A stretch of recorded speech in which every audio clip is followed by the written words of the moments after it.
Welcome to new TV Telugu. రాజధాని అమరావతి కేంద్రంగా కీలక నిర్ణయాలు జరుగుతున్నాయి. రాజధాని కోసం రెండో విడత భూ సమీకరణ కొనసాగుతోంది. రైతులకు ఇచ్చిన హామీల అమలు దిశగా కార్యాచరణ ప్రభుత్వం వేగవంతం చేసింది.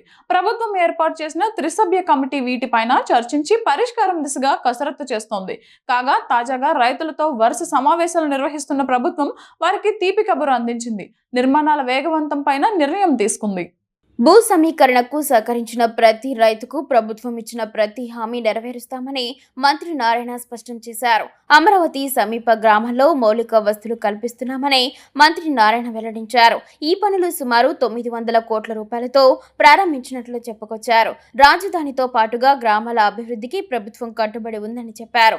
6 నెలల్లోగా అన్ని గ్రామాల్లో మౌలిక వసతులు కల్పిస్తామని నారాయణ హామీ ఇచ్చారు. అదేవిధంగా భూములు తీసుకునే సమయంలో ఇచ్చిన మాట ప్రకారం అన్ని హామీలు నెరవేర్చేందుకు ప్రభుత్వం కట్టుబడి ఉందని వెల్లడించారు. వీటి విషయంలో ఎవరికీ సందేహాలు అవసరం లేదని స్పష్టం చేశారు. గ్రామాల అభివృద్ధిపై గ్రామస్తుల అభిప్రాయాలను అడిగి తెలుసుకున్న మంత్రి నారాయణ గ్రామాల్లో కోట్లాది రూపాయలతో తమ ప్రభుత్వం మౌలిక వసతుల పనులు చేపడుతుందని వెల్లడించారు.